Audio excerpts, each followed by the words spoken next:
नमस्कार दोस्तों, डेट है आज की 19 मार्च 2021 और स्वागत है आपका एडिटोरियल डिस्कशन में। 3 इश्यूज आज हमें डिस्कस करने हैं। दूसरे पेज पे तो आज कुछ खास है नहीं। सबसे पहले हम इश्यू डिस्कस करेंगे आधार कार्ड से संबंधित और इसी से संबंधित क्वेश्चन भी आपको अटेम्प्ट करना है। दूसरा इशू हम डिस्कस करेंगे बाइडन की वेस्ट एशिया पॉलिसी से संबंधित और तीसरा USA China relations. USA China relations देखो इंडिया के लिए इंपॉर्टेंट है क्योंकि इससे इंडिया की यूएसए के साथ रिलेशंस और चाइना के साथ रिलेशंस की ट्राजेक्ट्री तय होगी। अगर इन दोनों के रिलेशंस बहुत ज़्यादा अच्छे हो जाते हैं, जो कि वैसे संभावना कम है, तो फिर इंडिया यूएसए के उतना नज़दीक नहीं जाएगा। तो ये 3 इश्यूज आज हमें डिस्कस करने हैं। वैसे देखो कल कमेंट बॉक्स में आपने जो व्यूज़ प्रेजेंट किए उनसे बहुत कुछ सीखने को मिला। जैसे आप में से किसी ने लिखा था कि वन चाइल्ड पॉलिसी से तो चाचा मामा मौसी ये सब देखने को ही नहीं मिलेंगे, और जबकि हमारे समाज में फैमिली की इम्पोर्टेंस काफ़ी ज़्यादा है। ट्रेडिशनली इंडिया की सभ्यता में फैमिली को काफ़ी रिस्पेक्ट दी जाती है, तो ये सब खत्म हो जाएंगे। खैर, एक क्वेश्चन मैं आपसे और पूछता हूँ जो इन 3 आर्टिकल्स से संबंधित नहीं है, वैसे इंपॉर्टेंट क्वेश्चन है जो इवन इंटरव्यू में भी पूछा जा सकता है। क्वेश्चन देखो ये है, कुछ एक्सपर्ट्स ये बोलते हैं कि जो देखो वर्ल्ड में डेवलप्ड कंट्रीज़ हैं, जैसे यूएसए हैं, इन देशों में एग्रीकल्चर का टोटल जीडीपी में कंट्रीब्यूशन काफ़ी कम है और बहुत कम लोग एग्रीकल्चर में लगे हुए हैं। तो वो एक्सपर्ट्स ये बोलना चाहते हैं कि इंडिया में अगर आप ये इंश्योर करना चाहते हो ना कि 50% जो हमारे देश की पॉपुलेशन अभी एग्रीकल्चर में लगी हुई है वो एग्रीकल्चर में ही लगी रहे, तो इससे डेवलपमेंट नहीं आएगी। तो फिर मार्केट की जो पॉलिसीज है ना वो इस प्रकार से होती हैं कि जो आज के समय में किसान हैं उनके बच्चे कम से कम किसानी ना करें और धीरे धीरे एग्रीकल्चर सेक्टर में लगे लोगों की संख्या कम होती जाए। इसके लिए सरकार को दूसरे सेक्टर्स में जॉब क्रिएट करनी पड़ती है, जैसे सर्विस सेक्टर में, मैन्युफैक्चरिंग सेक्टर में। तो फिर अगर देखो आप पॉलिसीज ऐसी करोगे कि हाँ लोगों का काम चलता रहे, जैसा 50 साल पहले जितनी इनकम एग्रीकल्चर में जनरेट होती थी आज भी उतनी ही इनकम जनरेट हो, तो फिर देश आगे नहीं निकल पाएगा। तो मार्केट फोर्सेस ये डिसाइड करती हैं कि एग्रीकल्चर अगर आज के समय में फायदे का सौदा नहीं है तो सरकार दूसरे सेक्टर्स में जॉब क्रिएट करे, ताकि एग्रीकल्चर सेक्टर में लैंड जो है, ये बंद हो जाए, एग्रीकल्चर सेक्टर में लैंड जो है उसका कंसोलिडेशन हो। छोटे जो किसान हैं वो एग्रीकल्चर छोड़ दें, बड़े किसान रहें, बड़े किसान बड़ी मशीनों का इस्तेमाल करें और इससे प्रोडक्टिविटी इंक्रीज हो एग्रीकल्चर सेक्टर में और इससे देश को भी फायदा हो। मतलब आप इस व्यू से क्या सहमत हो कि अब ज़्यादा से ज़्यादा लोगों को एग्रीकल्चर सेक्टर छोड़ देना चाहिए? अब आपके मन में आया होगा कि अरे छोड़े तभी तो ना कि सरकार दूसरे सेक्टर्स में जॉब जनरेट करे। बहुत से लोग ऐसे हैं जो एग्रीकल्चर सेक्टर में काम करने को राजी नहीं है, लेकिन उन्हें जॉब मिलती नहीं है दूसरे सेक्टर में, उन्हें मजबूरी में काम करना पड़ता है। बट ये एस्पेक्ट अलग है। मेन जो क्वेश्चन है वो यही है, क्या आप इस बात से सहमत हो कि हमारे देश में भी अब कम लोगों को एग्रीकल्चर में लगना चाहिए और मार्केट जो है वो अपने आप से डिसाइड करे, अगर एग्रीकल्चर फायदे का सौदा नहीं लगता है तो आप छोड़ दो, सरकार स्किल प्रोवाइड करें, वो स्किल हासिल करें और दूसरे सेक्टर्स में जाएं। तो क्या ये पॉलिसी गलत है, सही है, आपके अनुसार कैसी है? चलिए डिस्कशन स्टार्ट करते हैं। First important article, national food security act की इम्प्लीमेंटेशन में आधार से संबंधित इश्यूज के बारे में है। आप जीएस पेपर 2 के इस टॉपिक से आर्टिकल को रिलेट कर सकते हो। ये एस्पेक्ट्स हम शामिल करेंगे इस आर्टिकल के डिस्कशन में। सबसे पहले बात करते हैं इशू है क्या। सुप्रीम कोर्ट में एक पिटीशन फाइल की गई कि हमारे देश में 2013 से लेकर 2016 के बीच almost 3 crore ration cards cancel कर दिए गए, सिर्फ इस वजह से क्योंकि आधार के साथ वो लिंक्ड नहीं थे। तो इसका नतीजा ये निकला, 3 करोड़ परिवारों को बेनिफिशरी के तौर पे जो उनका हक बनता था नेशनल फूड सिक्योरिटी एक्ट के तहत, उनको फूड ग्रेन नहीं मिल सका क्योंकि उनका राशन कार्ड कैंसिल हो गया। और उनका राशन कार्ड इसलिए कैंसिल हुआ क्योंकि उनका राशन कार्ड आधार के साथ लिंक नहीं था। पिटिशनर ने तो देखो ये भी क्लेम किया कि बहुत सारे ऐसे लोगों की भूख की वजह से डेथ भी हो गई। सुप्रीम कोर्ट ने इस केस की सुनवाई करते हुए कहा ये तो बहुत ज़्यादा सीरियस इशू है, हम 3 हफ्तों के बाद, अभी नोटिस भेजा गया है सरकार को, 3 हफ्तों के बाद इस इशू पर डिटेल से सुनवाई की जाएगी। वैसे देखो सेंट्रल गवर्नमेंट का ये कहना है हमारी क्लियर इंस्ट्रक्शंस हैं वेरियस स्टेट्स को। अगर किसी का राशन कार्ड आधार कार्ड के साथ लिंक्ड नहीं भी है तो आप दूसरे डॉक्यूमेंट्स का, दूसरी आईडीज का इस्तेमाल कीजिए बेनिफिशरीज को स्कीम का लाभ देने के लिए। लेकिन ऐसा नहीं होना चाहिए कि राशन कार्ड आधार कार्ड के साथ लिंक नहीं है तो बिल्कुल ही उसको अनाज ना दिया जाए। ऐसा सेंट्रल गवर्नमेंट ने तर्क दिया है सुप्रीम कोर्ट में कि हमारी क्लियर इंस्ट्रक्शंस है स्टेट्स को कि आधार कार्ड अगर राशन कार्ड से लिंक नहीं भी है तो दूसरे आईडीज के बारे में पूछा जाए ताकि वेरिफिकेशन करके उनको स्कीम का लाभ दिया जाए। अगर देखो बेसिक्स की हम बात करें, आज के समय में हमारे देश में 90% से ज़्यादा लोगों के पास में आधार कार्ड है। 2018 में सुप्रीम कोर्ट की एक जजमेंट आई थी आधार से संबंधित। सुप्रीम कोर्ट ने उस जजमेंट में आधार एक्ट को अपहोल्ड किया था और ये कहा था लोगों को सब्सिडी का लाभ देने के लिए, स्कीम्स का लाभ देने के लिए थोड़ा बहुत अगर राइट टू प्राइवेसी वायलेट भी होता है, मतलब रिस्ट्रिक्शंस भी लगाई जाती हैं, तो कोई कुछ गलत नहीं है। ऐसा सुप्रीम कोर्ट ने अपनी 2018 की जजमेंट में बोला था और आधार एक्ट को अपहोल्ड किया था। जबकि पिटिशनर ने यह मांग की थी 2016 के आधार एक्ट को आप स्ट्राइक डाउन कर दो। ऐसा करने से सुप्रीम कोर्ट ने इनकार कर दिया था। तो सुप्रीम कोर्ट के 2018 के इस जजमेंट के अगेंस्ट फिर से एक रिव्यू पिटीशन फाइल की गई थी और हाल ही में सुप्रीम कोर्ट ने उस रिव्यू पिटीशन को भी रिजेक्ट कर दिया। यानी सुप्रीम कोर्ट ने अपनी 2018 की जजमेंट को फिर से सही ठहराया, अपहेल्ड किया। इसके बाद आर्टिकल में बेनिफिशरीज की जब आइडेंटिटी वेरिफिकेशन होती है आधार की सहायता से तो उसमें आने वाले इश्यूज की बात की जाती है। जैसे देखो पीडीएस सोप्स का एग्जांपल लीजिए। पीडीएस सिस्टम के तहत जो फेयर प्राइस सोप्स होती हैं वहाँ पे बेनिफिशरी जाते हैं, अपनी बायोमेट्रिक वेरिफिकेशन करवाते हैं। बहुत बार नेटवर्क का इशू आ जाता है तो उन्हें बोला जाता है आप बाद में आइएगा। काफ़ी बार देखो फिंगरप्रिंट्स का इशू आ जाता है। जैसे जो मजदूर होते हैं वो दिन रात मजदूरी करते हैं तो उनके फिंगरप्रिंट्स जो हैं वो मिट जाते हैं। फिंगरप्रिंट्स मिटने की वजह से जो वेरिफिकेशन की मशीन होती है वो नेगेटिव फॉल्स अलार्म रेज करती है, यानी मैच नहीं करती ठीक से फिंगरप्रिंट्स से।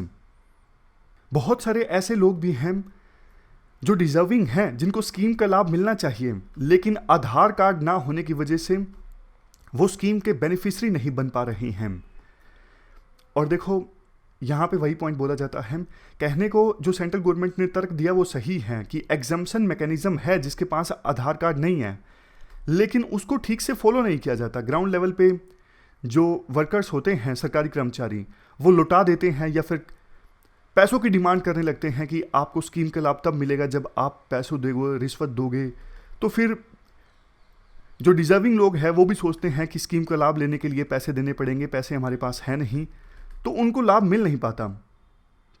जैसे यहाँ पर झारखंड का एग्जाम्पल दिया जाता है। 2017 में झारखंड में काफ़ी रिपोर्ट्स सामने आई भूख की वजह से डेथ्स की। सोच के देखिए भूख की वजह से डेथ्स कैसे हो सकती हैं? सिस्टम में कमी है तभी ना, अदरवाइज तो नेशनल फूड सिक्योरिटी एक्ट है, सबको ये जो बेनिफिशरीज हैं उनको अनाज फ्री में मिलना चाहिए। किसी को नहीं मिल पाया है किसी ना किसी कमी की वजह से, तभी तो भूख से डेथ हो सकती है ना। और वो कमी है आधार कार्ड का ना होना, आधार कार्ड की वजह से स्कीम का लाभ ना प्राप्त कर पाना, ऐसा दावा राइटर के द्वारा किया जाता है। एक पॉइंट वैसे देखो आधार कार्ड के गुम होने से भी संबंधित है। कुछ लोगों का आधार कार्ड गुम हो जाता है, वो खो देते हैं, तो उसके बाद उन्हें स्कीम का लाभ लेने में दिक्कत आती है। अब आपके मन में आया होगा कि आधार कार्ड दोबारा बन जाता है उसी समय, डाउनलोड कर लीजिए। डिजी लॉकर से 5 मिनट लगते हैं आधार कार्ड डाउनलोड करने में। इवन नंबर भी आपको याद है तो भी OTP आ जाएगा, वेरिफिकेशन आपकी हो जाएगी। ये सारी बातें ठीक हैं, बट रिमोट एरियाज़ में फेयर प्राइस सोप्स पे जो सोप ओनर होते हैं या फिर दूर दराज के एरियाज़ में जो गवर्नमेंट एम्प्लॉयज़ होते हैं वो इन सब बातों को मानते नहीं ना। आधार कार्ड होना चाहिए तो बस होना चाहिए, मतलब उनके लिए ये मायने नहीं रखता कि आधार कार्ड सिर्फ एक टूल है वेरिफिकेशन का, इससे ज़्यादा और कुछ नहीं। उनके लिए आधार कार्ड एंड हो जाता है कि आधार कार्ड तो होना ही चाहिए, ये मीन नहीं है। एथिक्स का एग्जाम्पल है। और थोड़ा तो देखो जागरूकता का अभाव होता ही है। जैसे हम सबको पता है डिजी लॉकर से आप डाउनलोड कर सकते हो, रिमोट एरियाज़ में नहीं पता होता कि कैसे डाउनलोड कर सकते हैं अपने आप से आधार कार्ड। और कई बार वन स्टॉप सेंटर जहाँ पर गवर्नमेंट संबंधित डॉक्यूमेंट्स को निकलवाया जा सकता है वो भी नहीं होता आसपास, तो दिक्कत आती है, जेन्युइन इश्यूज हैं।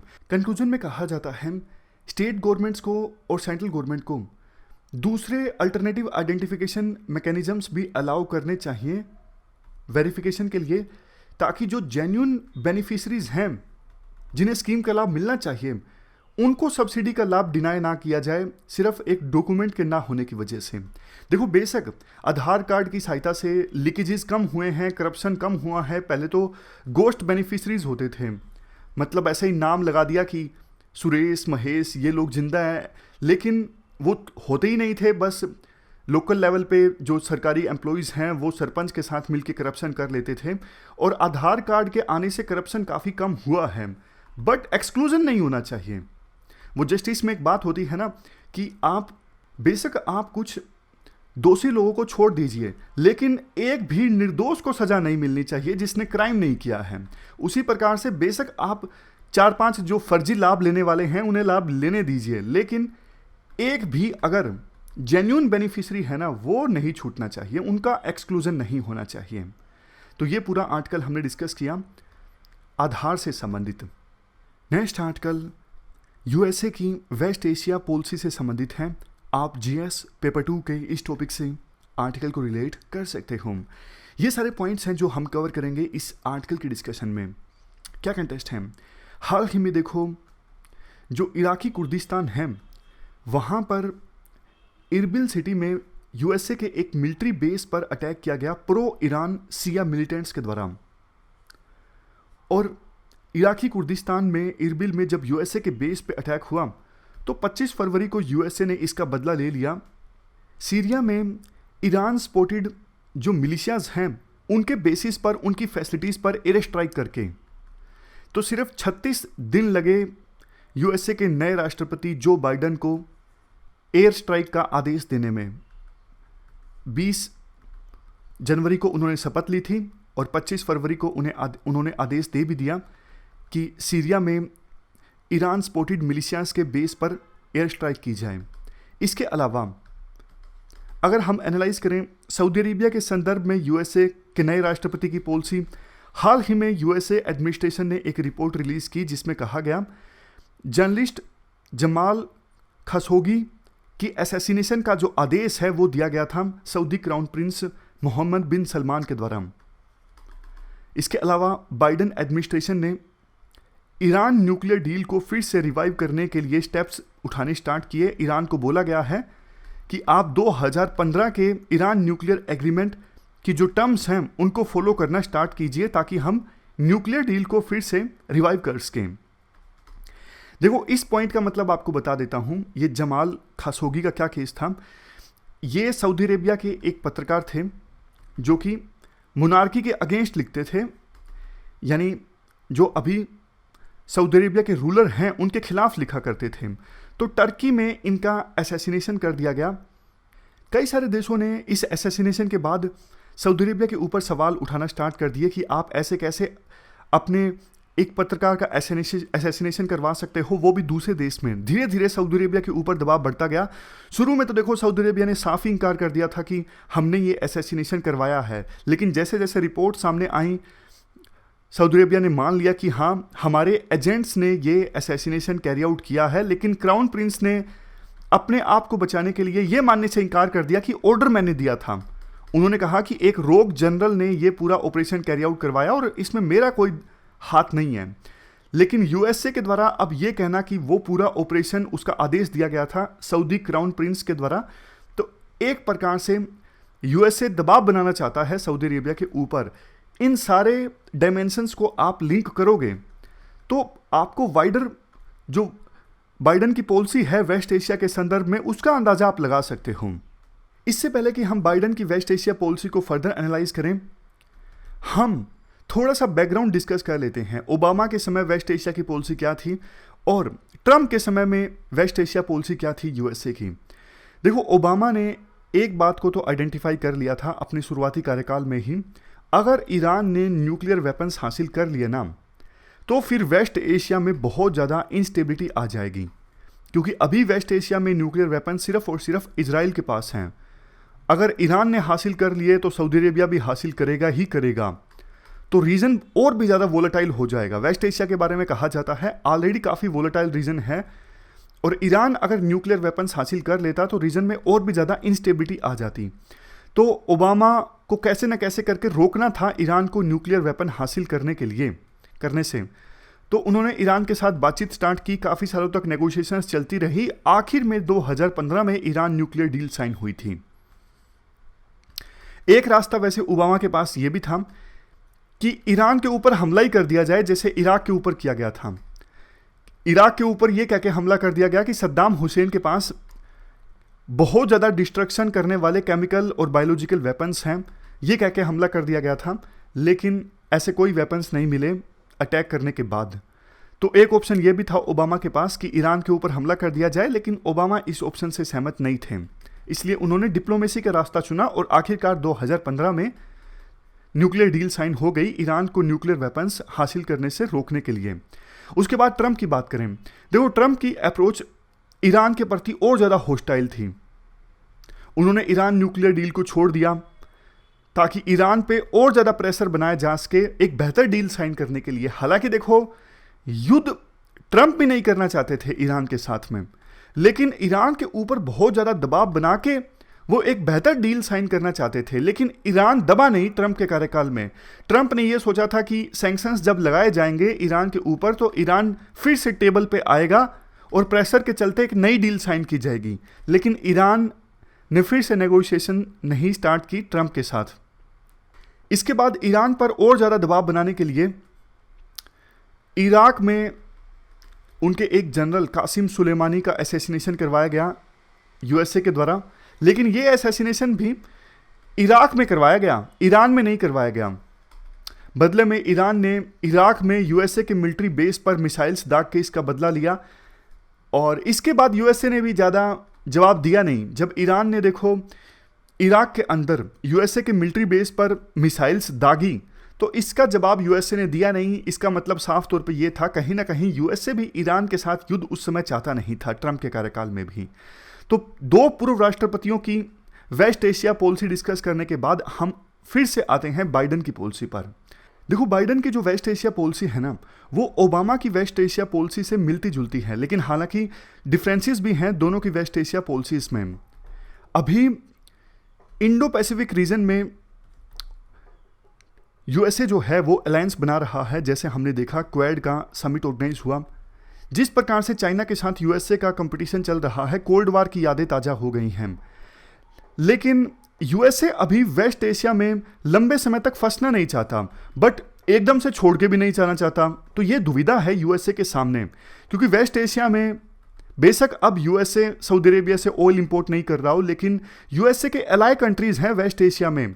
सऊदी अरेबिया के साथ हालांकि डिफरेंसेस हैं, लेकिन सऊदी अरेबिया यूएसए का अलाय कंट्री है, इजराइल यूएसए का अलाय कंट्री है। तो पूरी तरह से वेस्ट एशिया से यूएसए अपना इंटरेस्ट खत्म नहीं कर सकता। अब बात करें कि ओबामा और बाइडन की अप्रोच में क्या सिमिलरिटीज हैं। देखो ओबामा की तरह बाइडन ने भी आइडेंटिफाई किया है कि ईरान न्यूक्लियर प्रोग्राम एक की चैलेंज है। मतलब अगर ईरान न्यूक्लियर वेपन हासिल कर लेता है तो ये एक बहुत बड़ी दिक्कत वाली बात होगी, उर्दू में कहते हैं मसला हो जाएगा। अगर इस चीज़ को सही ढंग से टैकल नहीं किया गया तो दूसरे जो वेस्ट एशिया में दूसरे देश हैं उनके बीच में एक आर्म रेस स्टार्ट हो जाएगी। सऊदी अरेबिया भी कोशिश करेगा, टर्की भी कोशिश करेगा, तो फिर ये ना सिर्फ वेस्ट एशिया के लिए बल्कि पूरे वर्ल्ड में इंस्टेबिलिटी का काम करेगा, जैसा हमने पहले डिस्कस किया। तो ओबामा की तरह बाइडन का भी फोकस है कि कैसे न कैसे करके ईरान को न्यूक्लियर वेपन्स हासिल करने से रोका जाए। डिफरेंस क्या है, ओबामा ने देखो ईरान के अगेंस्ट फोर्स का इस्तेमाल नहीं किया था, बट बाइडन चालाक हैं। बाइडन दोनों काम एक साथ कर रहे हैं, जहां एक तरफ ईरान को बोल रहे हैं कि हम बातचीत करते हैं, फिर से ईरान न्यूक्लियर डील को रिवाइव किया जाए, दूसरी तरफ बाइडन ने आदेश दिया कि सीरिया में जो ईरान सपोर्टेड मिलिशियाज हैं उनकी फैसिलिटीज पर एयर स्ट्राइक्स की जाएं। समझ गए? मतलब बाइडन की जो अप्रोच है वो एक तरफा नहीं है ओबामा की तरह, बाइडन मिक्स्ड सिग्नल दे रहे हैं। इसके बाद राइटर कहते हैं बट देखो बाइडन के इस एम्बिशियस प्लान में चैलेंजेस हैं। बाइडन अभी जो मिक्स्ड सिग्नल ईरान को दे रहे हैं, या फिर यूं कहें वार्निंग देने की कोशिश की बाइडन ने ईरान को, सीरिया में ईरान सपोर्टेड मिलिशियाज की फैसिलिटीज़ पर अटैक करवा के, बट इससे डेटरेंस क्रिएट होगा नहीं। यूएसए ये सोचता है, इससे ईरान को सिग्नल गया है कि हमारे पास स्ट्रेंथ है, आप जल्दी से बातचीत स्टार्ट कीजिए ईरान न्यूक्लियर डील को लेके, अदरवाइज हमारे पास फोर्स भी है। लेकिन इससे देखो डेटरेंस क्रिएट होगा नहीं, डर क्रिएट होगा नहीं। ट्रंप ने भी ऐसी ही कोशिश की थी सुलेमानी का असैसिनेशन करवा के कि अब हमले बंद हो जाएंगे, ईरान को टफ वार्निंग जाएगी, ईरान टेबल पे आएगा, लेकिन ऐसा कुछ नहीं हुआ। ईरान ने इराक में यूएसए के मिलिट्री बेस पर अटैक करवाया और उसके बाद भी अटैक काफ़ी बार हुए, अटैक होना बंद नहीं हुए। लेकिन देखो प्रॉब्लम यह है, ये अटैक और काउंटर अटैक का सिलसिला तो चलता रहेगा, लेकिन अभी यूएसए एक गलती ये कर रहा है कि बहुमूल्य जो टाइम है वो जा रहा है डील साइन करने में फिर से, क्योंकि जून के आसपास ईरान में इलेक्शंस कंडक्ट होंगे और अगर हसन रूहानी फिर से ईरान के प्रेसिडेंट नहीं बनते हैं तो नए जो राष्ट्रपति होंगे ईरान के, वो शायद उतना इंटरेस्ट ना दिखाएं फिर से यूएसए के साथ न्यूक्लियर डील साइन करने में, क्योंकि अभी जो ईरान के राष्ट्रपति हैं ना हसन रूहानी, ये थोड़े लिबरल माने जाते हैं। अदरवाइज तो ईरान में कुछ लीडर्स बहुत ज़्यादा हार्डलाइनर हैं जो कहते हैं किसी प्रकार की बातचीत यूएसए के साथ होनी ही नहीं चाहिए। तो राइटर ये कहना चाहते हैं इससे पहले कि जून में प्रेसिडेंशियल इलेक्शंस हों ईरान में, उससे पहले यूएसए को ईरान के साथ फिर से न्यूक्लियर डील साइन कर लेनी चाहिए। इसके बाद बात की जाती है सऊदी अरेबिया की। देखो बेशक अब यूएसए की सऊदी अरेबिया के ऊपर डिपेंडेंस जो है वो कम हुई है पिछले कुछ सालों में, क्योंकि पहले यूएसए सऊदी अरेबिया से बहुत ऑयल परचेज करता था, लेकिन आज उनके पास खुद के पास सेल गैस के बहुत भंडार हैं, तो तेल इंपोर्ट करना बंद कर दिया है। लेकिन देखो सऊदी अरेबिया को भी पता है कि यूएसए की पावर अब कम हो गई है, मतलब जो उम्मीद सऊदी अरेबिया को यूएसए से थी वो भूमिका यूएसए ने निभाई भी नहीं है। जैसे सितंबर 2019 में सऊदी अरेबिया की ऑयल फैसिलिटीज़ पर अटैक हुआ था, उसके बाद यूएसए ने कुछ नहीं किया, जबकि सऊदी अरेबिया उम्मीद कर रहा था कि यूएसए इसका बदला ले, कुछ ना कुछ एक्शन तो ले।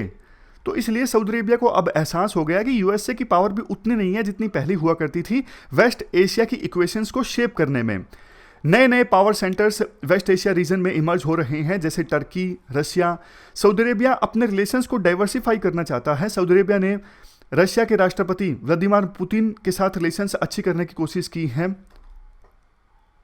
इवन बाइडन जब राष्ट्रपति बने तो सऊदी अरेबिया को पता था कि वो कुछ ना कुछ सऊदी अरेबिया के खिलाफ करेंगे, और उन्होंने किया भी। जैसे अभी जमाल खशोगी के लिए सऊदी अरेबिया के क्राउन प्रिंस को जिम्मेदार ठहराया गया, तो सऊदी अरेबिया ने पहले ही अपने रिलेशंस कतर के साथ ठीक कर लिए, क्योंकि उनको पता था यूएसए अब उनके खिलाफ कुछ ना कुछ तो करेगा। और तीसरे नंबर पे अगर हम बात करें इजराइल की, इजराइल को तो देखो यूएसए छोड़ नहीं सकता है। इजराइल की सॉफ्ट पावर काफ़ी ज़्यादा है और लॉबी काफ़ी ज़्यादा स्ट्रोंग है यूएस की कांग्रेस में इजराइल की। बट देखो अगर बाइडन सऊदी अरेबिया के ह्यूमन राइट्स वायलेशन के बारे में बोलते हैं और इजराइल के द्वारा जो ह्यूमन राइट्स वायलेशन किए जाते हैं उनको अगर इग्नोर कर देते हैं, तो एक सिग्नल जाएगा कि यूएसए डबल स्टैंडर्ड का है। अगर बाइडन एक तरफ ईरान को अकाउंटेबल ठहराते हैं शिया मिलिशियास के एक्शंस के लिए जो कि ईरान द्वारा सपोर्टेड होते हैं, और दूसरी तरफ इजराइल के द्वारा ऑक्युपाइड वेस्ट बैंक में जो सेटलमेंट्स इजराइल इस्टाब्लिश कर रहा है उसके अगेंस्ट अगर बाइडन नहीं बोलते हैं, तो भी लगेगा कि यूएसए जो है उसने डबल स्टैंडर्ड्स अपनाए हुए हैं। ईरान के अगेंस्ट तो बोल रहा है लेकिन इजराइल के अगेंस्ट नहीं बोल रहा है। बट अगर देखो यूएसए इजराइल के अगेंस्ट टफ लाइन ले लेता है, मतलब टफ स्टैंड ले लिया इजराइल के अगेंस्ट, तो फिर इजराइल भी अपना दमखम दिखाएगा। इजराइल के पास काफ़ी पावर है, उनकी इंटेलिजेंस एजेंसी काफ़ी स्ट्रोंग है। ईरान के अंदर हाल ही में न्यूक्लियर साइंटिस्ट का असैसिनेशन हुआ था, आरोप लगा था इजराइल के ऊपर। तो अगर देखो यूएसए ईरान के साथ बातचीत स्टार्ट करता है फिर से न्यूक्लियर डील साइन करने के लिए, तो इजराइल इसमें खलल डालने की कोशिश करेगा। ईरान के अंदर टारगेटेड असैसिनेशंस किए जाएंगे ताकि इनके बीच की बातचीत जो है वो खराब की जा सके और डील साइन होने से रोका जा सके। तो एक लेवल के बाद यूएसए ज़्यादा इजराइल को भी नाराज़ नहीं कर सकता। तो कुल मिला के देखो यूं कह सकते हैं कि बाइडन की वेस्ट एशिया पॉलिसी कितनी सफल होगी वो इस बात पे डिपेंड करता है कि तीन जो पावर्स हैं वेस्ट एशिया में, ईरान, सऊदी अरेबिया इजराइल, तीनों के बीच में यूएसए कैसे बैलेंस इस्टाब्लिश करता है। अगर सफलतापूर्वक बैलेंस इस्टाब्लिश किया गया तो यूएसए की वेस्ट एशिया पॉलिसी सफल होगी, अदरवाइज तो मसला हो जाएगा। पता नहीं कहाँ से सीखा ये वर्ड, मसला हो जाना मतलब प्रॉब्लम क्रिएट हो जाना। वैसे देखो लैंग्वेजेस कितनी ब्यूटीफुल है ना, पंजाबी में कह देते हैं सियापा हो गया, हिंदी में कह देते हैं दिक्कत क्रिएट हो गई, देसी भाषा में यूं भी बोल देते हैं कांड हो गया। खैर चलते हैं आगे। Next article US China relations के बारे में है। देखो सीधा सीधा कोई क्वेश्चन नहीं पूछेगा हमारे यूपीएससी में कि बताइए फिलहाल यूएसए और चाइना के रिलेशंस कैसे हैं, लेकिन चूंकि अभी इंडिया की चाइना के साथ काफ़ी टेंशंस हैं, तो इन दोनों देशों के बीच में रिलेशंस कैसे होते हैं इस बात पर डिपेंड करता है कि इंडिया की यूएसए के साथ नज़दीकियाँ कितनी बढ़ेंगी या फिर चाइना के साथ रिश्ते कैसे शेप लेंगे। अगर तो देखो ये दोनों देशों के रिलेशंस ठीक हो जाते हैं तो फिर इंडिया क्वाड में उतना इंटरेस्ट नहीं दिखाएगा, इंडिया को यूएसए के ऊपर भरोसा नहीं होगा बिल्कुल भी। आप जीएस पेपर 2 के इस टॉपिक से आर्टिकल को रिलेट कर सकते हो। ये एस्पेक्ट्स हम कवर करेंगे इस आर्टिकल के डिस्कशन में। देखो ट्रम्प के कार्यकाल में यूएसए और चाइना के रिलेशंस काफ़ी खराब हो गए। ये सारे इश्यूज आए यूएसए और चाइना के बीच में जब ट्रम्प राष्ट्रपति थे। ट्रेड टैरिफ्स लगाए गए एक दूसरे के ऊपर, 5G टेलीकम्युनिकेशन को लेकर विवाद पैदा हुआ, मतलब यूएसए ने कई सारे देशों पर प्रेशर लगाया कि आप चाइना की कंपनीज को अलाउ मत कीजिए, वो आपके देश में आके 5G ट्रायल करें। टेक एस्पायोनेज को लेकर आरोप लगे। यूएसए ने इस प्रकार के आरोप चाइना के ऊपर लगाए थे कि आप हमारी बड़ी टेक्नोलॉजी संबंधित कंपनीज के ट्रेड सीक्रेट्स चुराने की कोशिश करते हो। चाइनीज़ मैरीटाइम एक्शंस, काफ़ी बार देखो चाइना के जो शिप्स हैं वो साउथ चाइना सी में खास करके यूएसए के अलाइ कंट्रीज़ की बाउंड्री में घुस जाते हैं, तो इसको लेके काफ़ी आरोप लगाए गए यूएसए के द्वारा चाइना के ऊपर। यूएसए ने सैंक्शंस भी लगाए चाइना के ऊपर, और जब कोविड-19 आया तब भी रिलेशंस और ज़्यादा ख़राब हो गए। यूएसए के राष्ट्रपति ने कोविड-19 के वायरस को चाइना वायरस के नाम से पुकारा। अभी देखो यूएसए और चाइना के जो डिप्लोमेट्स हैं यूएसए के शहर अलास्का में आपस में मिलेंगे इश्यूज़ को सुलझाने के लिए। तो बाइडेन प्रशासन के द्वारा कौन कौन से पॉइंट्स उठाए जा सकते हैं चाइना के डिप्लोमेट्स के सामने।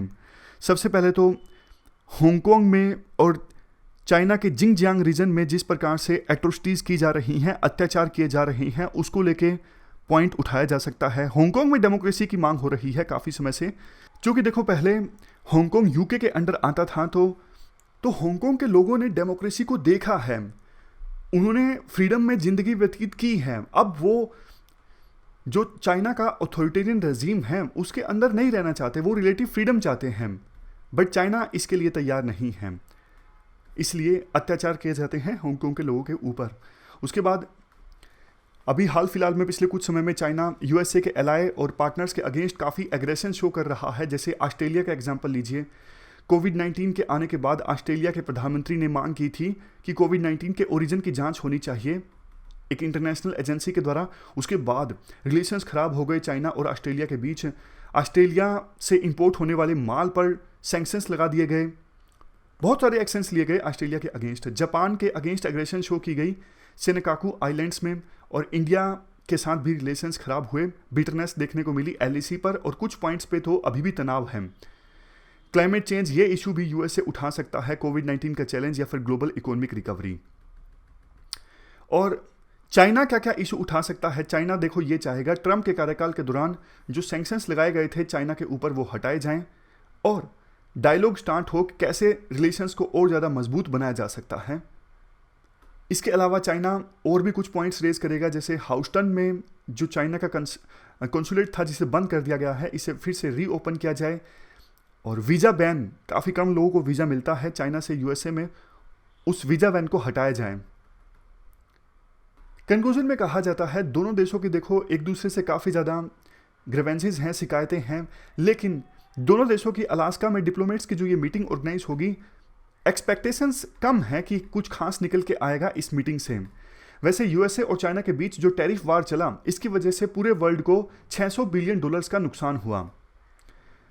लास्ट में बस एक बात बोली जाती है, अफगानिस्तान देखो एक ऐसा एरिया है जहाँ पे दोनों देश कोऑपरेट कर सकते हैं पीस इस्टाब्लिश करने के लिए।